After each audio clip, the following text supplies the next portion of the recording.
బేసిక్‌గా నాగశ్విన్ ఏం చేశారంటే, మన బుర్రలకి పని పెట్టారు. అటెన్షన్ టు డీటెయిలింగ్ అంటామే అలాగా. ఇంకా క్లియర్‌గా చెప్పాలంటే, షో బట్ డోంట్ టెల్ ఫార్మాట్‌లోకెళ్లారు. మనం కొన్ని సీన్స్ చూస్తుంటే ఫ్రంట్ ఒకలా ఉంటది. బట్ అదే సీన్ వేరియస్ థింగ్స్‌కి కనెక్ట్ అవుతుంది.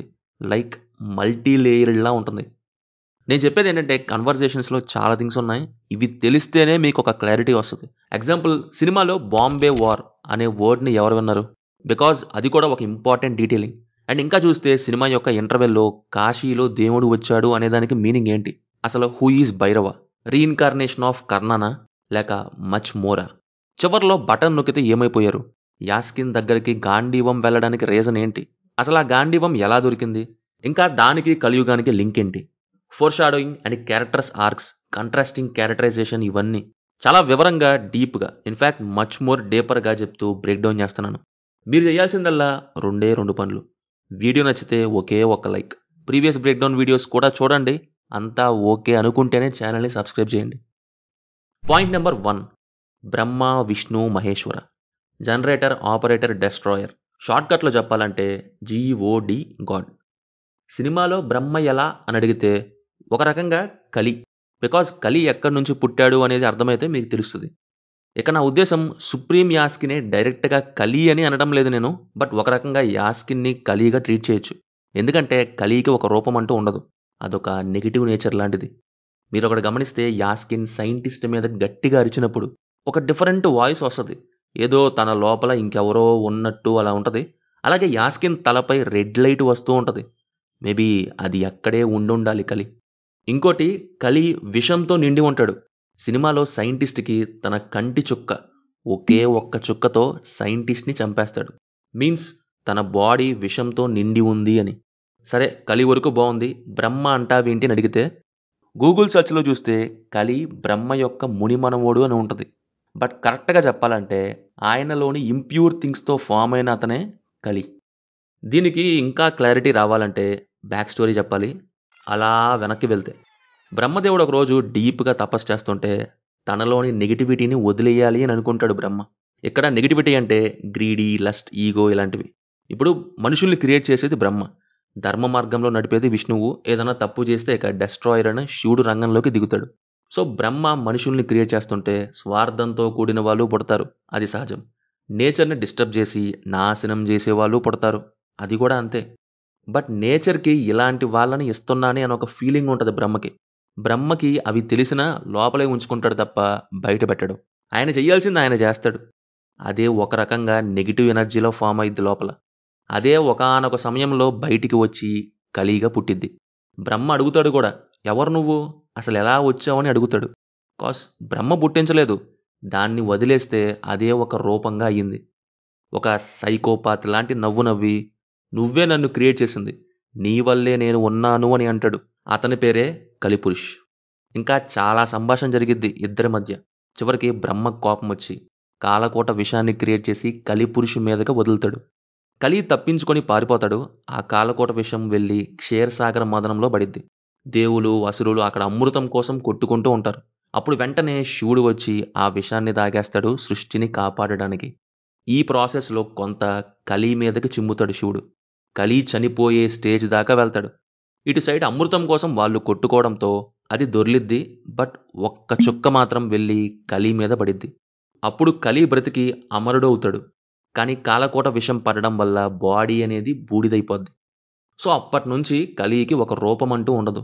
మనుషుల్లోకి వెళ్ళి గొడవలు పెట్టడం, ఏదో విధంగా తాను ఏలాలి అని అనుకుంటాడు తన ప్రిన్సిపల్స్‌తో. మీరు సినిమాని అబ్జర్వ్ చేస్తే సేమ్ ఇలాగే జరిగిద్ది. 200 ఏళ్ల క్రితం పుట్టి సాధారణ మనుషుల నుంచి అన్నీ లాగేసుకున్న యాస్కిన్ ఇప్పుడు ముసలి వయసులో ఉన్నాడు. తనకి ఒక అమృతం లాంటిది కావాలి. యవ్వన రూపం ఇంకా కొన్ని పవర్స్ రావాలి అంటే అదే ఇద్ది. ఒక్క చుక్క అమృతం అనగా సెరంలోని ఒక్క డ్రాప్. అది యూజ్ చేసి మళ్ళీ పుడతాడు లాగా విత్ ఎక్స్ట్రా ఎబిలిటీస్‌తో. లైక్ కాలకోట విషంతో చావు దగ్గరికి వెళ్ళిన కలి ఒక్క చుక్క అమృతంతో బ్రతికినట్టు. యాక్చువల్లీ కలి పుట్టుక దగ్గర ఇంకా చాలా మొరాలిటీస్ అండ్ ప్రిన్సిపల్స్‌తో కూడిన డిస్కషన్ వస్తది బ్రహ్మ అండ్ కలి మధ్య. ఇది చెప్పాలంటే ఇంకో వీడియో చేయాలి. ఇది అసలు సరిపోదు కూడా. క్లియర్‌గా చెప్పాలంటే Kali is not bad one. మనిషి బ్యాడ్ అయితే కలి పుడతాడు.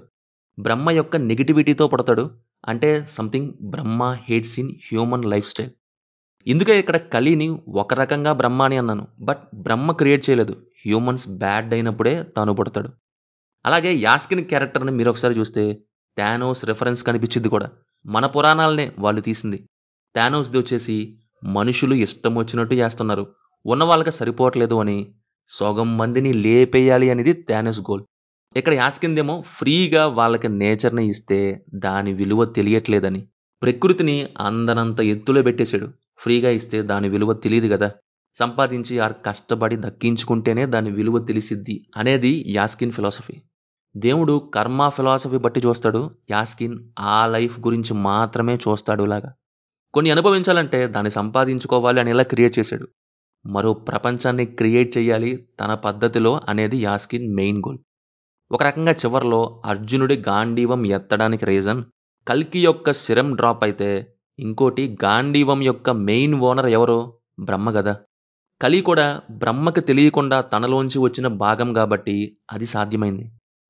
విష్ణు వచ్చేసి కల్కి అవతార్, ఇంకా పుట్టలేదు. కృష్ణుడు ఒక డైలాగ్ చెప్తాడు, కలి ఎంత పవర్ఫుల్ అంటే నా పుట్టుకను కూడా ఆపేస్తాడు. అందువల్ల ఆ బాధ్యత అశ్వత్థామకు అప్పగిస్తాడు. ఇంకా ఇమ్మోర్టల్స్ ఉన్నారు, వాళ్ళంతా కల్కి యొక్క ఒక్కొక్క స్టేజ్లో వస్తారు. అశ్వత్థామ కల్కి పుట్టుక వరకు చూసుకోవాల్సి ఉంటుంది. నెక్స్ట్ ఒకరు ఇలాగా. విష్ణు ఇంకా రాలేదు, నెక్స్ట్ పార్ట్లో రావడం జరుగుతుంది. ప్రస్తుతానికి సుమతి గర్భంలో. నెక్స్ట్ శివుడి విషయానికి వస్తే ఇది మోస్ట్ ఇంట్రెస్టింగ్ థింగ్. ఇక్కడ భైరవానే శివ, కాలభైరవ రూపం. భైరవ చాలా చోట్లకి వెళ్ళాడు, కానీ మొత్తం తిరిగి కాశీలోనే సెటిల్ అయ్యాడు. ఒక రకంగా చక్రం వెనుక విష్ణు విగ్రహం కింద పడకుండా ఆపిన దాన్ని ఎలివేట్ చేస్తూనే భైరవ కాలభైరవ అంటూ కూడా ఎలివేట్ చేయడం జరిగింది. కాశీలోకి దేవుడు వచ్చేసాడు అని ఒక డైలాగ్ ఆ ముసలైన అంటాడు. అంటే యాక్చువల్లీ కాశీలో దేవుడి విగ్రహాలు బ్యాన్. కాశీ ఏంటి, ఒక్క శంబాల తప్ప మిగతా ఎక్కడ దేవుడికి సంబంధించినవి ఏవీ లేవు. మొత్తం డెస్ట్రాయ్ చేసింది కాంప్లెక్స్. ఇంకొన్ని ఇంపార్టెంట్ వన్స్ అయితే కాంప్లెక్స్లో పెట్టేసుకున్నారు. మీరు వెంకటేశ్వర స్వామి కిరీటం, భీముడి కథ, ఇంకా చాలానే ఒక మ్యూజియం లాంటి ప్లేస్లో ఒక సీన్లో కమాండర్ మానస్ వెనుక చూడొచ్చు. అయితే అలాంటి ఈ దేవుణ్ణి బ్యాన్ చేసిన కాశీలో ఆ ముసలాయన దగ్గర ఒక చిన్న విగ్రహం ఉంటుంది. అది కాశీ ప్రొటెక్టర్ అయిన కాలభైరవుని రూపం. కాలభైరవ ఎంటర్ అవ్వడం జరిగింది ఇలాగా. ఇట్స్ లైక్ ఇది ఎలా ఉంటుందంటే ప్రజల్ని కాపాడేలా సీన్ ఉంటుంది. At the same time Vishnu బొమ్మ ఉన్న చక్రం కింద పడితే కాలభైరవ నేను ఉన్నాను అని ఆపటం, లైక్ శివ విష్ణువుకి సహాయంలాగా. నేనెవరో తెలుసా, ది గ్రేట్ భైరవ అని ఆకాశంలోకి వేలు చూపియగానే థండర్ స్టార్మ్ వస్తుంది. ఓకే ఇది బాగుంది, బట్ ఇంకో రూపం రావచ్చు కదా. శివుని కాలభైరవుని రూపమే రావాలా అని మీరు అడిగితే దాని వెనుక ఒక బ్యాక్ స్టోరీ ఉంది. బ్రహ్మకి విష్ణువుకి మధ్య ఒక గొడవ రావడంతో శివుడు ఎంటర్ అవుతాడు. ఒకసారి బ్రహ్మ విష్ణు మనలో ఎవరో గొప్ప అని వాదించుకుంటూ ఉంటారు. అప్పుడు శివుడు వచ్చి కాంతితో వెలిగి ఒక స్తంభంలా ఆయనే ఫామ్ అవుతాడు. దాని అంచు ఎక్కడుంది, కనిపిస్తుందా, అసలు దానికి ఎండ్ పాయింట్ ఉందా లేదా అని అడుగుతాడు బ్రహ్మ విష్ణువుని శివుడు. మీ సమాధానాలు ఏంటి చెప్పండి అని అడిగితే విష్ణువు లేదు నాకు కనబడటం లేదు అని చెప్తే బ్రహ్మ ఏమో నాకు కనబడుతుంది అని అబద్ధం చెప్తాడు, ఈగో ఎక్కువయ్యి. అప్పుడు శివుడు తన చేతి గోరులోంచి కాలభైరవుని రూపాన్ని క్రియేట్ చేసి వదులుతాడు. కాలభైరవ అందరి భైరవుల్లో లీడర్ అంటారు. కాలాన్ని కంట్రోల్ చేయగలడు కాలభైరవ. సింపుల్గా చెప్పాలంటే లార్డ్ ఆఫ్ టైమ్ అని అంటారు. బ్రహ్మ యొక్క 5వ తలని నరికేస్తాడు కాలభైరవ, అబద్ధం చెప్పినందుకు, ఈగోకి వెళ్ళినందుకు. ఇదంతా శివుడి ఆజ్ఞ వల్లే చేస్తాడు. బట్ బ్రహ్మహత్య వల్ల భైరవ తన కర్మని వదిలించుకోవాలనుకుంటాడు. అప్పుడు శివుణ్ణి అడిగితే కాశీకి వెళ్ళు అక్కడే ఉండు అని చెప్తాడు. సో అలా తల అలాగే పట్టుకొని కాశీకి వెళ్ళి అక్కడే ఉండిపోతాడు, కాశీని కాపాడుతూ. ఒక రకంగా మన సినిమాలో భైరవ కర్ణ యొక్క రీఇన్కార్నేషన్ అని అనుకుంటే, ఇంకోటి హీస్ కాలభైరవ అనేది కూడా ఉంది. దీని గురించి నెక్స్ట్ పాయింట్లో ఇంకా క్లియర్గా చెప్తాను. ఈ పాయింట్ 1 ప్రకారం చూస్తే అప్పుడు బ్రహ్మకి విష్ణువుకి జరిగిన పోటీ కోసం శివుడి రూపమైన కాలభైరవ వచ్చినట్లే ఇప్పుడు కూడా అదే జరుగుతుందని నా ఉద్దేశం. కల్కి మధ్య కాలభైరవ పుట్టడంలాగా. అయినా ఎన్నాళ్ళ నుంచి కాశీని చూసుకుంటున్న కాలభైరవ కాశీ ఇలా అవుతుంటే ఎలా ఊరుకుంటాడు? No way. I'm damn sure Bhairava is Kalabhairava. But ఇంకా ఉంది, అదే నా point number 2. Bhairava is Kalabhairava who had Shiva blessings, also reincarnation of Karna or else some other theory. ఇక్కడ నా ఉద్దేశం హీఈస్ బోత్. ఇద్దరికి సింక్ అయ్యే హింట్స్ ఇవ్వటం జరిగింది నాగశ్విన్. సినిమాలో మోస్ట్ కాంప్లెక్స్ క్యారెక్టర్ భైరవాది. అలా డిజైన్ చేశారు. మల్టిపుల్ లేయర్స్ ఉండడం చూడొచ్చు క్యారెక్టర్లో. ఒక రకంగా రెడెంప్షన్ ఆర్క్ వైజ్ కర్ణాకిస్తే మెయిన్ థింగ్ కాలభైరవకి ఇవ్వడం జరిగిందనమాట.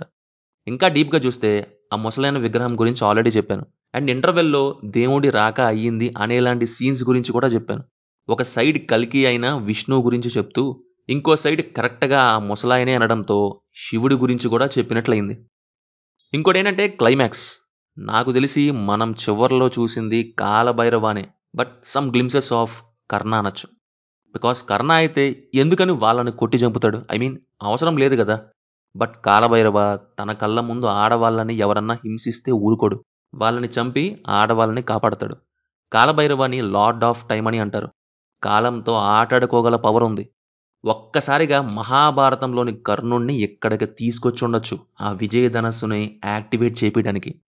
ఆర్ఎల్స్ విజయధనస్సు శివుడిది కాబట్టి కాలభైరవ కూడా దాన్ని యూజ్ చెయ్యొచ్చు అని కూడా అయి ఉండొచ్చు. ఇవి కాలభైరవకి లింక్ అయ్యే రెఫరెన్సెస్. అదే కర్ణ సైడ్ నుంచి మాట్లాడితే లైక్ అశ్వత్థామ రిడెంప్షన్, కర్ణ యొక్క రిడెంప్షన్ కూడా ఎక్కడ జరుగుతుంది ఇలాగా అంటే ద్వాపర యుగంలో మహాభారతంలో అధర్మం సైడ్ ఉన్న కర్ణుడు కలియుగంలో ఇప్పుడు ధర్మం సైడ్ ఉండబోతున్నాడు లాగా డిజైన్ చేసిన ఫీలింగ్. మీరు ఒకసారి భైరవ పుట్టుకని అబ్జర్వ్ చేస్తే ఎవరో తెలీదు ఒక యుద్ధ సమయంలో వదిలేసి వెళ్ళిపోయారు ఒక బాస్కెట్లో. ఆ పిల్లోడిని పైలట్ పెంచుతాడు. ఇది ఎగ్జాక్ట్లీ కర్ణాకి సింక్ అయింది. తన పుట్టుకు కూడా అలాగే ఉంటుంది. ఇంకా భైరవ వేసుకున్న ఆర్మర్, అలాంటి ఆర్మర్ ఇంకెవ్వరూ వేసుకోరు సినిమా మొత్తంలో. శంబాలా ప్రజల డ్రెస్ వేరే. కాశీలో ఆర్మర్ వేసుకున్న వాళ్ళు ఉన్నా కొంతమంది కాళ్ళకు కూడా వేసుకుంటారు, కొంతమంది ఒక సైడ్ వేసుకుంటారు. అండ్ కాంప్లెక్స్ వాళ్ళ డ్రెస్ అయితే టాప్ టు బాటమ్ ఒకలాంటి బ్లాక్ డ్రెస్ వేసుకుంటారు. ఇంకొంతమంది అయితే ఇంకో టైపు వేసుకుంటారు, మోర్ షీల్డ్ లాగా. బట్ భైరవ ఒక్కడికే ఓన్లీ చెస్ట్ అండ్ స్టమక్కి కవర్ అయ్యేలాంటి ఆర్మర్ ఉంటుంది, కర్ణుడి కవచకొండలం లాగా. ఇక్కడ నా ఉద్దేశం అలా ఉంది లాగా, అంతేగాని భైరవ పుట్టడమే ఆర్మర్తో పుట్టాడా అని నేను చెప్పట్లేదు. ఏమో ఎవరో తెలుసు. భైరవ షర్ట్ లేకుండా ఒక్క సీన్ కూడా లేదు చిన్నప్పటి సీన్స్లో కూడా. అలాగే సినిమా మొత్తంలో ఆ ఆర్మర్ని తీసింది కూడా లేదు. ఇంకా కర్ణాకి సింక్ అయ్యేవి చూస్తే ఇంటర్వెల్ సీన్, కురుక్షేత్ర యుద్ధంలో తన రథచక్రం సీన్కి కనెక్షన్లా ఉంది. ఆ సీన్కి ముందు రోబో ప్యారెట్ కార్డ్స్ తీసిద్ది, అందులో సూర్యుడి బొమ్మ వస్తుంది, reference to Suryaputra Karna and that climax. అయితే క్యారెక్టరైజేషన్స్ చూస్తే భైరవ కర్ణకి ఫుల్ కంట్రాస్ట్ ఉంటాడు, అంటే ఫుల్ ఆపోజిట్ వేలో ఉంటాడు. మీరు చూస్తే కర్ణుడు దానం చేస్తే భైరవ అప్పులు చేస్తాడు. కర్ణ సెల్ఫ్లెస్ అయితే భైరవ సెల్ఫిష్. కర్ణ ఒక సైడ్ మాటిస్తే అటువైపు ఉంటాడు, బట్ భైరవ ఎటు పడితే అటు చంపోతాడు, ఒక సైడ్ ఉండడు. ద్వాపర యుగంలోని క్యారెక్టర్ ఇప్పుడు కలియుగం కాబట్టి ఇక్కడ ఆపోజిట్లో ఉంటుంది. సో ఆబ్వియస్లీ ఈసారి విష్ణు సైడ్ ఉంటాడు భైరవ. తన క్యారెక్టర్ ఆర్క్ ఫుల్ సర్కిల్ వేయబోతుంది. ఇంకోటి, భైరవ కాంప్లెక్స్కి వెళ్ళాలి అంటే సమ్మెయిటీని అప్పగించాలి. కాంప్లెక్స్కి వెళ్ళాలి అనేది ఒక రకంగా తన ఓన్ ఇంట్రెస్ట్ అయిన ప్రకృతిని ఆస్వాదించాలి, ఫుడ్, ఎయిర్, నేచర్ ఇవి. అయితే దీని వెనకాల ఇంకో రీజన్ కూడా ఉంది. పైలట్ని కలవాలి అనుకుంటున్నాడని ఫీలింగ్. పైలట్ని విడిపించి తీసుకురావడానికైనా అయి ఉండొచ్చు. ఆర్ఎల్స్ ఆ ఫ్లాష్ బ్యాక్ ఫేక్ కూడా అవ్వచ్చు. ఐ మీన్ పైలట్కి దొరుకుతాడు భైరవ, బట్ చెప్పిన స్టోరీయే డౌట్ఫుల్. బుజ్జి అనిద్ది కదా ఇంకో వారం ఆగితే ఇంకో స్టోరీ చెప్తాడు అని. అలాగే నాకు కొంత ఏవోటి రెఫరెన్సెస్ లా కూడా కొన్ని అనిపించాయి. ఏరెన్ అసలు బయట ప్రపంచం, సముద్రం ఇవన్నీ చూడాలి అనుకున్నట్టే భైరవ కూడా కాంప్లెక్స్లోని థింగ్స్ని, సముద్రాన్ని చూడడం. ఏరెన్ ఫస్ట్ టైం తనకే తెలియకుండా టైటన్గా మారినట్టే భైరవ తనకే తెలియకుండా ఇంకో రూపంలోకి ట్రాన్స్ఫార్మ్ అవ్వడం. అలాగే నారుటో రెఫరెన్సెస్ కూడా వచ్చాయి. భైరవ ఇవి చేసినప్పుడు షాడో క్లోన్ జుట్సు లాగా, కల్కి సెల్స్, హాషిరామా సెల్స్. అండ్ కాలభైరవ కర్ణాగా అవ్వటం ట్రాన్స్ఫర్మేషన్ జుట్సు. ఇంకా కలి సంవాట్ మదరా ఉచిహా లాగా అనిపించాడు. అండ్ సేజ్ ఆఫ్ 6 పాస్ గురించి అయితే ఆల్రెడీ ప్రీవియస్ వీడియోలో చెప్పడం జరిగింది. పాయింట్ నెంబర్ 3, కలియుగ కురుక్షేత్రం. ఇంకో సెంటెన్స్లో చెప్పాలంటే మిక్స్ ఆఫ్ మహాభారతం అండ్ కల్కి పురాణం. అది జరుగుతుంది, ఇది జరుగుతుంది. యాస్కిన్ దగ్గర అర్జునుడి గాంధీవ ధనస్సు, భైరవ దగ్గర కర్ణ యొక్క విజయధనస్సు. పుట్టబోయే కల్కి. మహాభారతం రిపీట్ అవబోతుంది లాగా ఉంది కదా. బట్ ఆ మహాభారతం ద్వాపర యుగంలో జరిగింది, ఇది కలియుగం కాబట్టి చాలా చేంజెస్ అయ్యి జరగబోతుంది. ఎగ్జాంపుల్, అర్జునుడి గాంధీవం యాస్కిన్ చేతిలోకి రావటం, కర్ణుడు సైడ్స్ మారడం. ఇలాగా కలియుగంలో యాస్కిన్ కలి అయితే ద్వాపర యుగంలో మహాభారతంలో దుర్యోధనుడు కలి. ఇది కొంతమందికి తెలుసు. దుర్యోధనుడిని కలి యొక్క రీఇన్కార్నేషన్ అంటారు. మీరు కనెక్షన్స్ కూడా చూడొచ్చు. దుర్యోధనుడికి ఆశ ఎక్కువ ఉంటుంది, తానే మెయిన్ అవ్వాలి అనుకుంటాడు. లైక్ యాస్కిన్ నేనే దేవుణ్ణి అవ్వాలి, లోకంలో ఉన్నది ఒకే ఒక్క దేవుడు సుప్రీం యాస్కిన్లా. మిగతా వాటిని పక్కన పెడితే దుర్యోధనుడు తాను రూల్ చేసిన టైంలో తన రాజ్య ప్రజల్ని బాగా చూసుకున్నాడు. లైక్ యాస్కిన్ కాంప్లెక్స్ని చూసుకునేవే. అప్పుడు కర్ణుడు దుర్యోధనుడి సైడ్ ఉన్నాడు, ఇప్పుడు ఆబ్వియస్లీ అశ్వత్థామ సైడ్ ఉంటాడు. బట్ మనకి ఇప్పటిదాకా చూపించిన దాని ప్రకారం ఎటు సైడు లేడు, తన ఓన్ సైడ్ ఉన్నాడు. సమ్మేటిని తెస్తే నాకు కాంప్లెక్స్ ఎంట్రీ కావాలి అని మానస్తో ఒప్పందం చేసుకున్నాడు. వాణ్ణే లేపేస్తాడు. ఇప్పుడు కాంప్లెక్స్ వాళ్ళు డెఫినెట్లీ భైరవ మీద పడతారు. అశ్వత్థామ అండ్ భైరవ ఒక సైడ్ అవుతారు, యాస్కిన్ ఆపోజిట్ సైడ్. ఇది చూస్తుంటే కర్ణ అండ్ అశ్వత్థామ వాళ్ళ బ్లడ్ బెస్ట్ ఫ్రెండ్ అయిన దుర్యోధన అనే యాస్కిన్ అని తెలిస్తే ఏమైపోతారా అనిపిస్తుంది. Point number 4, what is project కే? దాన్ని కేగా వదిలేయడానికి డిఫరెంట్ రీజన్స్ ఉన్నాయనే ఫీలింగ్. కే ఫర్ కురుక్షేత్రం, కలి, కల్కి, కృష్ణ, కర్ణ, కుంతి, ఇలా చెప్పుకుంటూ పోతే చాలానే ఉన్నాయని ఇలా. ఎందుకంటే ఒకసారి యాస్కిన్ క్యారెక్టర్ నుంచి ఆలోచించాలి. బేసిక్గా యాస్కిన్ ఏం చేయాలనుకుంటున్నాడంటే లార్డ్ విష్ణుని రానివ్వకుండా తానే ఆ పవర్ని తీసుకోవాలి అనుకుంటున్నాడు. యాస్కిన్ లోపల ఉన్న కలి, మహాభారతంలోని క్యారెక్టర్స్ యొక్క డిఎన్ఏ ఎక్కడుందో చెప్పుండాలి. ఆర్ఎల్స్ యాస్కిన్కి అవి ఎలాగోలా దొరికి ఉండాలి. ఎలాగో ఇదివరకు కలి దుర్యోధనుడే కదా. మొదటిగా కలి తన మిత్రుడైన కర్ణుణ్ణి మళ్ళీ తీసుకురావాలని అనుకుని ఉండొచ్చు. ఒక 30 to 35 ఇయర్స్ క్రితం కర్ణుణ్ణి తీసుకురావాలి అనేటువంటి ఒక ఎక్స్పెరిమెంట్ స్టార్ట్ చేసి ఉండొచ్చు. బట్ అది సక్సెస్ అయ్యి యాస్కిన్కి తెలియకుండా ఆ లేడీ తప్పించుకొని పారిపోయి ఉండొచ్చు. ఆ ల్యాబ్స్ నుంచి అలా పారిపోయిన ఆమె నుంచి పుట్టినవాడే మన భైరవాయి ఉండొచ్చు. తనకిష్టం లేకుండా పుట్టాడు కాబట్టి ఆ పిల్లోడిని యుద్ధంలో వదిలేస్తే పైలట్ పెంచుతాడు. ఇప్పుడు కృష్ణుడి డిఎన్ఏతో రీసెర్చ్ చేస్తూ పుట్టాక ఆ పవర్ని తీసుకోవాలిలాగా చేస్తున్నాడు అని. ఈ వైల్డ్ థియరీ ఎలా వచ్చిందంటే సబర్ టూత్ యానిమల్ని చూశాకొచ్చింది. అవి ఎప్పుడో అంతరించిపోయిన జీవులలో ఒకటి. దాని సినిమాలో యాస్కిన్ యొక్క కాంప్లెక్స్లో చూడొచ్చు. కమాండర్ మానస్ దగ్గర ఉంటుంది. మరి ఎప్పుడో కొన్ని వేల వందల సంవత్సరాల క్రితం అంతరించిపోయిన సబర్ టూత్ ఇప్పుడు ఎలా వచ్చింది అంటే వాటి డిఎన్ఏ ద్వారా మళ్ళీ పుట్టించే ఎక్స్పెరిమెంట్ చేసి ఉండాలి. అది సక్సెస్ అయ్యి అవి వచ్చాయి. సేమ్ అదేలాగా మహాభారతంలోని క్యారెక్టర్స్ని తీసుకొచ్చి తన వైపు పెట్టుకోవడానికి యాస్కిన్ వాళ్ళ డిఎన్ఏతో ఎక్స్పెరిమెంట్ చేస్తున్నాడు అనిపిస్తుంది. మీరు ఒక సీన్లో ఇది గమనించవచ్చు. సిరంని ఎక్స్ట్రాక్ట్ చేశాక ఆ ఆడవాళ్ళంతా కిందకెళ్ళిపోగా ఒక అగ్నిగుండంలో పడిపోయి కాలిపోతారు. ఆ సీన్లో కొంచెం బాగా అబ్జర్వ్ చేస్తే వేరే వేరే రూట్స్ నుంచి చాలామంది ఆడవాళ్ళు పడిపోవడం చూడొచ్చు. అంటే యాస్కిన్ తనకి కావాల్సిన వాళ్ళందరినీ డిఎన్ఏతో వాళ్ళందరినీ మళ్ళీ పుట్టించాలి అని చాలా ఎక్స్పెరిమెంట్స్ చేస్తున్నాడు. పవర్ఫుల్ క్యారెక్టర్స్ని పుట్టించి తన వైపు పెట్టుకొని అలాగే కృష్ణుణ్ణి కూడా పుట్టించి ఆ పవర్ని మాత్రం తాను తీసుకొని దేవుడు అవ్వాలి అనేలా. ఒక రకంగా ఇంకా నాకు ఎదురే లేదు అనేలాగనమాట. సినిమాలో ఒక డైలాగ్ ఉంటుంది. కృష్ణుడు అంటాడు అశ్వత్థామతో, ఇప్పటిదాకా వచ్చిన కలి రూపాలు వేరు, బట్ కలియుగంలో కలి ఎంత శక్తివంతుడంటే నా పుట్టుకను కూడా ఆపేయగలడు, నన్ను పుట్టనివ్వకుండా చేసేంత శక్తి ఉంది కలికి అని చెప్పడం జరిగింది. సో ఇక్కడ జరిగేది అదే. యాస్కిన్కి తెలుసు తాను చేస్తుంది అధర్మం అని. ప్రతి యుగంలో జరిగినట్టే ఇప్పుడు జరిగిద్ది. సో అంతకంటే ముందే దేవుడి పవర్ని తాను తీసుకోవాలనుకుంటున్నాడు. అందుకే ఈ ల్యాబ్స్, టెస్ట్లు, ఇంకా ఇవన్నీ. ఫర్టైల్ లేడీస్ అందరినీ తీసుకొచ్చేస్తాడు, ఒక్క శంబాలలో వాళ్ళని తప్ప. యాస్కిన్ ఏం తెలియనివాడేం కాదు.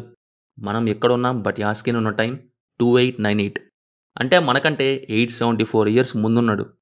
కల్కి పురాణాలు, ఆ పురాణాలు, ఆ హిస్టరీ, ఈ హిస్టరీ మొత్తం చదివేసి ఉంటాడు. హీ నోస్ విష్ణు వస్తాడు అని. సో ఒక రకంగా అంతకు ముందే తాను శక్తివంతుడైపోవాలి. సో కృష్ణుడి యొక్క డిఎన్ఏతో ఎక్స్పెరిమెంట్ చేసి ఆ గర్భంలోని శిశువులోని జీవాన్ని ఎక్స్ట్రాక్ట్ చేసి ఆ సిరంని తాను యూజ్ చేసి తానే గాడ్ అవ్వాలి అనుకుంటున్నాడు. పాయింట్ నెంబర్ 5, విజయధనస్ అంటే అశ్వత్థామ తీసుకొచ్చాడు.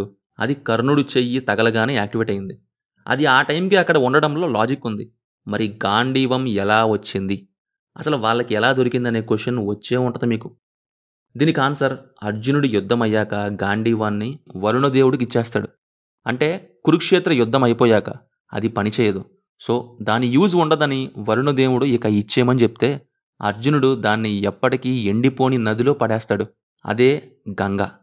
నీళ్లు ఉన్నప్పుడు దాంట్లో ఎవ్వరూ కూడా తవ్వకాలు చెయ్యలేరు. బట్ కలియుగం టైంకి గంగా డిజప్పీర్ అయిపోద్ది. సో ఆ ప్రదేశంలో తవ్వకాలు చేస్తుంటే అప్పుడు అది దొరికిద్ది. ఇంకో డీటెయిల్ ఏంటంటే అప్పుడు కృష్ణుణ్ణి మోస్తున్న వాసుదేవాకి యమునా నది దారి ఇస్తే ఇక్కడ కల్కిని కడుపులో మోస్తున్న సుమతికి అగ్ని దారి ఇస్తాడు. పాయింట్ నెంబర్ 6, రికార్డ్స్ చూసుకో. ఇప్పటి వరకు ఒక్క ఫైట్ కూడా ఓడిపోలేదు. సినిమాకి ముందు ఈ డైలాగ్ విష్ణు ఆర్ శివుడికి రెఫరెన్స్ అయ్యి ఉంటుందేమో అనుకున్నా, బట్ యాక్చువల్ సినిమా ప్లాట్ లైన్కి ఇది ఎలా కనెక్ట్ అయ్యింది అంటే the undefeated, the one and only great Bhairava. ఈ డైలాగ్ ఇవన్నీ బుజ్జి చెప్పింది. అండ్ ఇంకోటి బాంబే వార్ అనే వర్డ్ని మీరు వినే ఉంటారు. 2 సార్లు సినిమాలో బాంబే వార్ అనేది యూజ్ చేస్తారు. అసలు సినిమా మొదట్లో వీళ్ళు ఎక్కడి నుంచి వస్తున్నారు, ఈ మూడిటికి లింక్ ఉంది.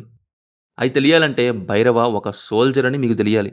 పాత యుద్ధాల్లో సోల్జర్, ఇంతవరకు ఒక్కసారి ఒక్క ఫైట్ కూడా ఓడిపోలేదు ది అన్డిఫీటెడ్ భైరవ. ఇతను కూడా అంటాడు, నీ గురించి నేను విన్నాను, ఒక సైడ్ ఉండవంట కదా అని. భైరవ గురించి అందరికీ తెలుసు. ఇతను అంటాడు కూడా, నీకు చాలామంది ఫ్యాన్స్ ఉన్నారు అక్కడ అని. దాని అర్థం ఏంటంటే భైరవ ఇదివరకు కొన్ని యుద్ధాలలో ఫైట్ చేశాడు. మనకు చూపించేది కాశీ, కాంప్లెక్స్ అండ్ శంబాలా. ఇవి మెయిన్ సిటీస్ టైప్. కానీ ఇదివరకు ఇంకో కొన్ని ఉండేవి, రెబల్స్ ఉండేవాళ్ళు కాంప్లెక్స్తో ఫైట్ చేయడానికి. అట్లాంటి వాటిల్లో ఒకటే బాంబే. దాంతో కాంప్లెక్స్ ఫైట్ చేసి అక్కడివి మొత్తం లాగేసుకుంటుంది. చివరగా జరిగింది బాంబే వార్ అనే వర్డ్ సినిమాలో యూజ్ చేస్తారు. ఆ శంబాలా ఏమో ఎవ్వరికీ కనపడదు. ఇక ఉన్నది కాంప్లెక్స్ ఒక్కటే అని మానస్ అంటాడు.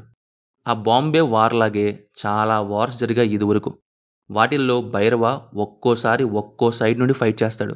తాను ఎవరి వైపు ఉంటే ఆ సైడ్ గెలిసిద్ది. ఇలా ఫైట్ చేయడంతో తన ఫైట్స్కి చాలామంది ఫ్యాన్స్ అవుతారు.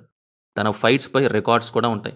ఇందుకే ఆ డైలాగ్ యూజ్ చేస్తాడు, రికార్డ్స్ చూసుకో, ఇంతవరకు ఒక్క ఫైట్ కూడా ఓడిపోలేదు అని. లాస్ట్ ఆ బాంబే వార్లో భైరవ కాంప్లెక్స్ నుంచి ఫైట్ చేసి ఉండాలి, యూనిట్స్ ఇచ్చుంటారు. అండ్ వీళ్ళు ఎక్కడి నుంచి వస్తున్నారు అనే దానికి వస్తే సింపుల్, వాళ్ళంతా శరణార్థులు. యుద్ధంలో అన్నీ పోయి ఏమీ లేక అటూ ఇటూ తిరుగుతూ కొన్ని రోజులు అక్కడ ఇక్కడ ఉంటూ కాశీని వెతుక్కుంటూ వస్తున్నారు. చివరికి కాశీని చేరుకున్నారు. Number 7, Karna vases Arjuna in కలియుగం. అర్జున వాజెస్ కర్ణ, దీనికి డిబేట్ స్టార్ట్ చేస్తే మన వీడియో కామెంట్ సెక్షన్ కూడా సరిపోదు. లైక్ రీసెంట్గా ఒక మీమ్ వచ్చింది కదా, తెల్లారిందాక ఆర్గ్యూ చేస్తూనే ఉంటాడు ఆపోజిట్ పర్సన్ అని. ఇది అంతకు మించి నెక్స్ట్ డే మార్నింగ్ దాకా కాదు, జీవితకాలం ఆర్గ్యూ చేసిన ఇటుపక్క వాళ్ళు అటుపక్క వాళ్ళు ఎవరో దగ్గర. చివరికి ఇది ఎలా అయిందంటే మహాభారతం కోసం ఆ క్యారెక్టర్స్ యుద్ధం చేస్తే అర్జున వర్సెస్ కర్ణలో ఎవరు గొప్ప అనే దాంతో ఇక్కడ మన వాళ్ళు ఇంకో కురుక్షేత్ర యుద్ధం చేసేలా అయ్యిద్ది. ప్రజెంట్ అలాగే ఉంది కూడా సోషల్ మీడియాలో, ఒక 0.0005% కురుక్షేత్ర యుద్ధం లాగా. సో ఈ డిబేట్ పక్కన పెట్టి మాట్లాడుకుందాం. బేసిక్గా మహాభారతం జరిగేది ద్వాపర యుగంలో, నాట్ సత్యయుగం. సో మహాభారతంలో కంప్లీట్గా గుడ్ బ్యాడ్ అనేవి లేవు.